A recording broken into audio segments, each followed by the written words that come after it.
Just gonna do a video quickly, basically on the future of the I guess like sort of celebrity history and kind of like media history. I feel like the future of our world, like if we imagine 20 or 30 years into the future, a lot of our history is not going to be based on like I don't know. Before it seemed to be like it was based on like the Industrial Revolution. It was based on wars. It was based on this kind of stuff. But these days, I think a lot of our history is going to start turning into like technological achievements again, kind of like, well, I guess like in the Industrial Revolution when we had the printing press and such. We're going to start seeing that we're going to get like, I don't know, I guess memes and stuff are going to be a part of history. Like certain memes, if they're hardcore enough, like I guess what's her name? Is it the Caitlyn Jenner thing? That guy who became a woman and said they always wanted to be a woman. I think the whole SJW movement thing, could actually become a big part of history if people, make more of these stories. But you have to understand that these days, the things that are viewed the most, the things that are in public eyes, uh, more than anything else, and the videos that get the highest views, music videos and videos about social trends. And as crazy as it sounds, you've got to consider the possibility that actually the future of history might not be anything to do with wars and great struggles that should be more remembered, such as Syria. The Syrian war will obviously be a part of history, and obviously, all the memes made out of the Syrian war, and I guess out of like the terrorist attacks that are happening in Europe, will become a part of history. But I feel as though actually, all these silly memes and a lot of these silly music videos could become a larger and more relevant part of history, simply because they're viewed many times more. And whilst people are dying in, other countries, and it's awful, for whatever reason, in this society, pop songs are just more relevant and more, I don't know, a more influential part of our modern history at the moment. Like our culture that we're developing is this kind of, I guess, this SJW and anti SJW culture. This sort of, I don't know. I guess it's not really extremism. It's kind of like fake extremism. People are sort of. I mean, I know people have died in America, but in England, there's a lot of these fake SJWs who say, "Oh, we'll die and we'll kill for this," and there's a bunch of right wingers saying the same thing, but not not a really significant amount of people are dying as a result of this. There's not really people being killed every day over it in great proportions, even in contrast to before this period in history. It's like, I don't know, this sort of fake aggression. This kind of culture will probably be remembered in history. We'll get a lot of SJW memes, and yeah, a lot of our history is going to be written based on the actions of a bunch of SJWs. We'll probably have history revolving around, I guess, like climate change will probably be a big part of history. What Trump decides to do will be a big part of history, and yeah, basically pop singers, and I guess social justice movements will probably be, yeah, the thing that determine history now will be that. But I guess climate change more when that finally hits us properly. And I don't know. This isn't the point of this video. The point of this video is just I don't know. I just kind of want people to imagine for a minute, because we used to have text, and we used to have like we got pictures of sacred artifacts and stuff like that, and that is our history. Those are the artifacts of our history, right? But actually, we're gonna have pictures of like articles soon in articles on the internet, which will be the artifacts of history will be memes. Like you'll see like articles made in 20 years time. Remembering like Jeremy Corbyn memes, there'll be a bunch of pictures of Jeremy Corbyn memes, which will be proof that the stuff that happened around Jeremy Corbyn really happened. Instead of there being like just a picture of him in some place and a bunch of posters that have been made, it'll be pictures of pictures on the internet. It'll be Tumblr statuses, and we'll really see like a lot of memes taking over. We'll probably see a lot of stuff to do with hacking as well. Hacking will be a big part of the future, and coding, and what road that leads in. But I'm not really making this video to ask you to think about the future or what's going to happen. I guess it's sort of irrelevant.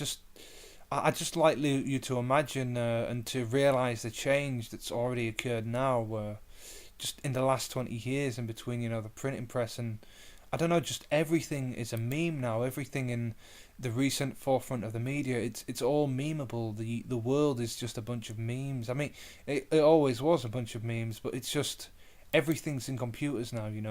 All of our history going forward is going to be in computers. It's going to be stuff related to computers. We'll probably put like old Nokia phones in museums in about 10 years, and those Samsung bricks and that kind of thing.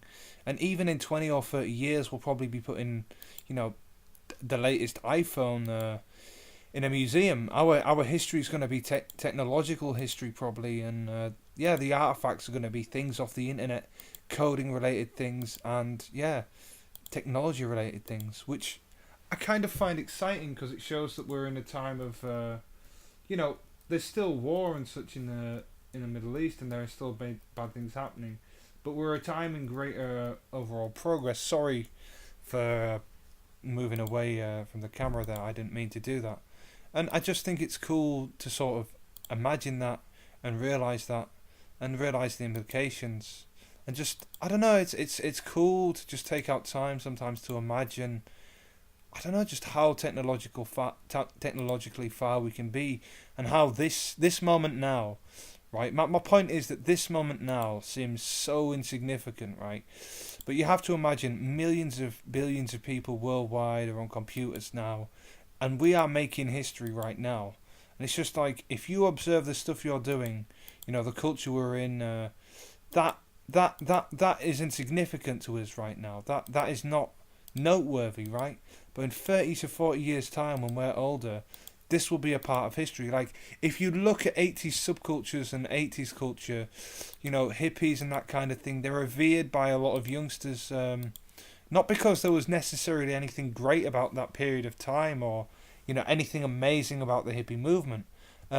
Just because I guess it's a historic thing now, and it's kind of a recent one and cool to relive, It's recent enough that you can relive it, but far away that you still feel like either some kind of reminiscence if you're older, or a kind of retro feeling. And it's strange, I sort of feel like, people are probably going to go out on with iPhone 7s and stuff in 30 years, and like, I don't know, I guess with the hipster kind of style, and that's going to be their new version of the 80s in 20 or 30 years. And that seems crazy to me to think about. Like, I feel crazy because people are starting to do the 90s thing now, and I was born in the 90s, and in about 5 to 10 years that's probably going to be like the 80s thing. There's going to be 90s clubs, and they're going to consist of, half of them are going to be, or like a quarter of the people are going to be people my age who are old and just shit at life in general, social shit, and we're just still going out clubbing, and we've decided to go to 90s because we remember the 90s rave music and we can talk about it like old geezers. The other three quarters are going to be young people like my friends, like DNT and a few other people that I used to hang out with, Schizo Boy for example, and Jakey Boy, when we were younger, listening to 80s. And I just think it's amazing to imagine now, like I'm playing old school RuneScape now, I'm on Skype, I'm on this computer format. In 20 years people are going to look at that in, not books, on a more advanced version of computing and technology than we have now, and look at it and go, wow, how crazy that people used to live like that. Could you imagine living with technology this ancient? Could you actually imagine going back in time? It sounds like such a simple, amazing life. And I'm actually going to experience that in my lifetime, and I'm going to feel patronised by it. And now as an older man, I understand, like when I went to the 80s clubs and used to talk about it, why the older people weren't that hyped about it, and why they probably felt patronised by me talking about it, like, because I wasn't even there in that time, and it's not really relevant to this period of time. Like, but yeah. Anyway, sorry. I know that was completely ranting. That was not really content. I don't know. It's just amazing to imagine. Just amazing to imagine these styles. They're not going to be in books. I'm thinking they're going to be in books because I'm thinking in our timeline, but they're going to be like, I guess, like ebooks or like ebooks on cotton, that kind of thing. I can't even imagine what they're going to be on. And there's going to be like massive collections of pictures of people in this time period. You know, Facebook might not even be a thing in 20 years or 10 years. You know, there's probably going to be something that will replace it. And it's easy for you to say to me, you know, that's bullshit. Facebook will never go. Facebook's iconic. But that is that is what happened with MSN Messenger and with Bebo. And in about 5 to 10 years, they're going to be in big meme collections and things like that. So it's not that difficult for me to imagine like Facebook in a massive sort of album of like you know, retro stuff or stuff from this period of time, reminiscing and looking back on our history. And to me, to think that I'm going to be a part of history soon, and that I'm going to be one of those old men looking at that part of history for the first time in my life, I'm actually excited to be old, so I can reminisce that much, and so I can understand what it's like to be a part of history and then continue on.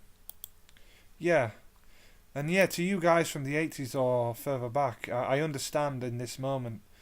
I don't experience it in this moment, but I understand in this moment what it must be like for you. And I imagine that it must be amazing. And yeah, it's so cool to be able to understand that. Anyway, thanks for watching. I hope you enjoyed, and see you in the next video maybe.